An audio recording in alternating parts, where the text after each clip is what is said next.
श्री स्वामी समर्थ. अवधूत चिंतन श्री गुरुदेव दत्त.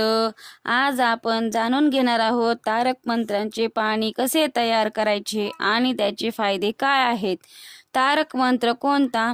निशंक होई रे मना, निर्भय होई रे मना, प्रचंड स्वामी बळ पाठीशी, नित्य आहे रे मना, अतर्क्य अवधूत हे स्मरणगामी, अशक्य हि शक्य करतील स्वामी, अशक्य हि शक्य करतील स्वामी.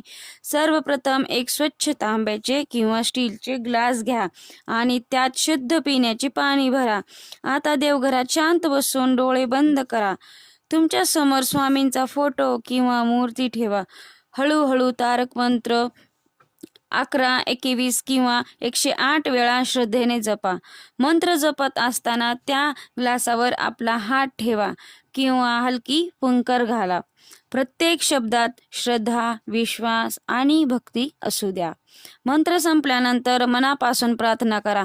हे स्वामी, या पाण्यात तुमची कृपा भरून द्या.